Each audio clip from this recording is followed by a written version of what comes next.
साफ साफ पाकिस्तान, पाक पाक पाकिस्तान।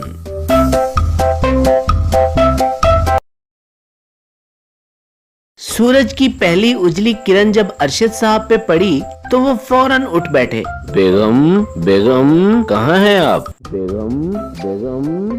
अरशद साहब की आवाज सुनकर उनकी बेगम फौरन चली आई और बोली, खैर तो है ज़ैनब के पापा, उठते ही आवाजें देना शुरू कर दी। हजरत कम से कम मुझे आप जगा तो देती, मुझे काम पे जाना था। ज़ैनब के पापा आज तो संडे है। ओहो, मैं तो भूल ही गया था। ज़ैनब के पापा फिर तो आपको ये भी भूल गया होगा कि आज हमने बच्चों को बाहर लेके जाना था। बेगम अब इतना भी भुलक्कड़ नहीं हूँ मैं। तभी दुआ भी वहाँ पे आ गई और बोली, पापा जी आपको पता है कि सब लोगों ने मेरी बाजा बजाकर 14 अगस्त वाली वीडियो को बहुत पसंद किया है। लेकिन दुआ बेटा, मैं तुम्हें कभी दोबारा बाजा खरीद कर नहीं दूंगा। लेकर तो आपने इस बार भी नहीं दिया था, वो तो मैंने खुद ही ले लिया था कमाल चचा की शॉप से। रजब बट सोया हुआ था।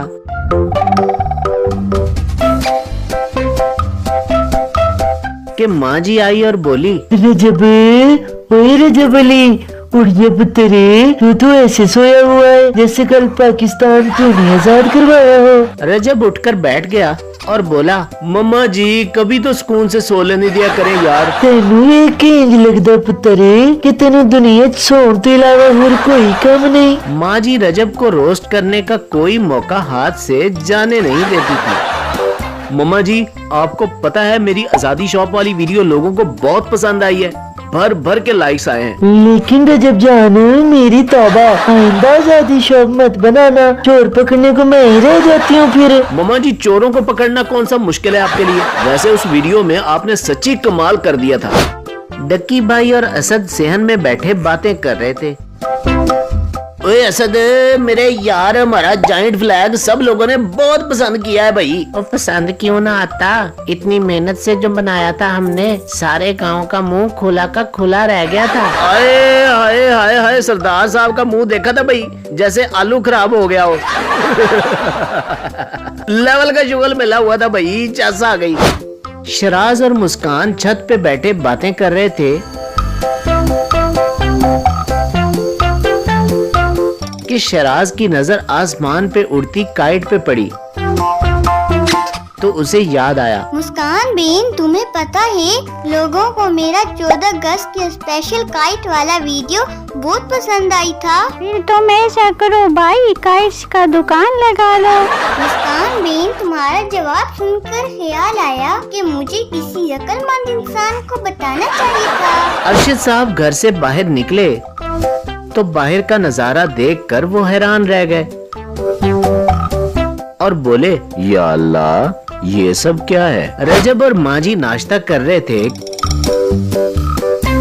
कि तभी रजब के फोन की बेल हुई।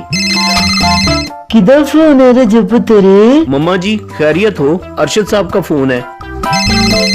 अरशद साहब खैरियत होगी इंशाअल्लाह, अरशद साहब का फोन है। शहराज तुमने फिर कोई शरारत तो नहीं किया? अरशद साहब ने सबको कॉल की और दूसरी तरफ चाचा फजलू साइकिल पर स्पीकर लेकर सारे गांव में ऐलान कर रहे थे। हजरात, एक जरूरी ऐलान सुनिए। सारे गांव वालों को इत्तला दी जाती है कि सब लोग गांव के बोर्ड वाले चौक के पास जमा हो जाएं। छेती छेती करो ते फटाफट आ जाओ।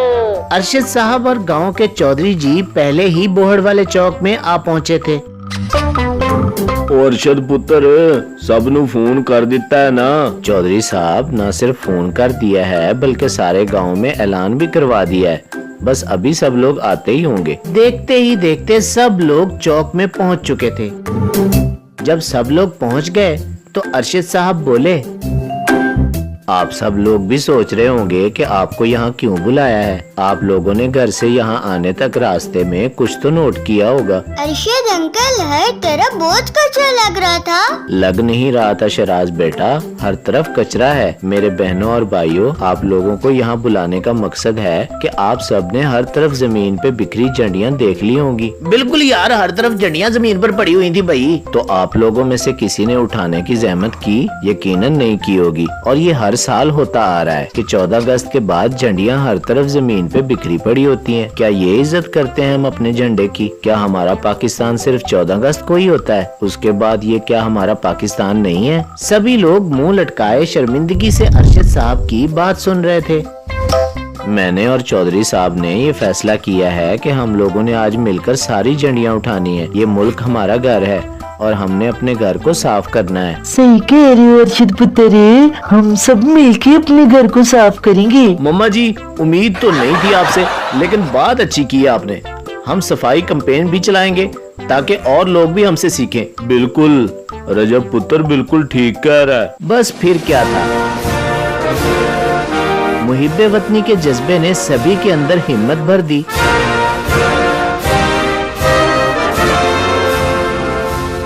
और उन सब ने मिलकर पॉपकॉर्न कहानी टीवी के सारे गांव की सफाई का काम शुरू कर दिया।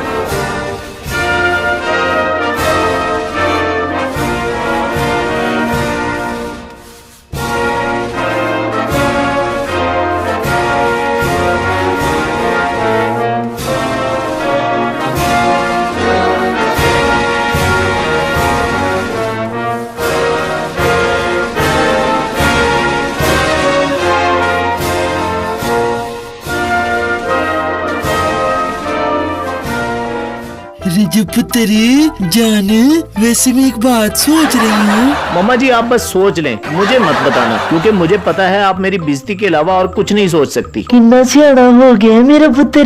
मुस्कान बहन, तुम इस साइड से सारी झंडियाँ उठाओ, मैं इधर वाली साइड से उठा लेता हूँ। अरशद साहब, उनकी बेगम और बच्चे झंडियाँ उठा रहे थे तो दुआ बोली, ये झंडियाँ कौन से मैंने फेंकी है जो मैं उठाऊं इनको? ऐसे नहीं कहते दुआ, ये मुल्क तो हम सबका है ना। अगर कोई सफाई का ख्याल नहीं रखता तो क्या हम भी उन जैसे बन जाएं? डक्की भाई और असद झंडियाँ उठा रहे थे कि असद बोला, ओए डड्डू चार्जर, कैसा लग रहा है फिर? अरशद साहब ने तो सारे गांव के सामने बेइज्जती कर दी हमारी। आए हाय हाय हाय, कैसा लगने वाली क्या बात है भाई, लोग हमें देखते हैं भाई। अगर हम सफाई करेंगे तो हमें देखकर और लोग भी करेंगे भाई। लेवल हो जाना है भाई, लेवल। और इसमें कोई बेइज्जती नहीं है भाई मेरे यार, अपने घर को साफ करने में कैसी बेइज्जती भाई। तभी उन्हें वहाँ पर रजब भट्ट और हैदर भी झंडियाँ उठाते नजर आ गए। अबे यार, फटा हुआ शॉपर भी इधर ही झंडियाँ उठा रहा है भाई। ओए हैदर, बंदर भी भला काम करते हैं। आए हाय हाय हाय हाय। पहले नहीं करते होंगे भाई, आज तुझे देखकर यकीन आ गया है। चुप करो डड्डू चार्जर, एड्डा तू। चल बट कम कर, शाबाश, झाड़ू लगा मेरा बच्चा। मैं तेनू ठेका ना ले दे, मैं पूरे पिंड दी सफाई दा लगा रही। फिर सब लोगों ने मिल के सफाई में अपना अपना हिस्सा डाला और कुछ ही देर में सारा गांव एकदम साफ सुथरा हो गया था। अब लग रहा है ना साफ साफ पाकिस्तान, पाक पाक पाकिस्तान। अल्लाह का शुक्र है सफाई मुकम्मल हुई और हम झंडियों की बेहुरमती से भी बच गए। पापा जी तो सीक्रेट हो। आई लव यू पापा जी। तो मेरी प्यारी बहनों और भाइयों, आज की स्टोरी में आपने क्या सीखा? कमेंट करके लाजमी बताइएगा।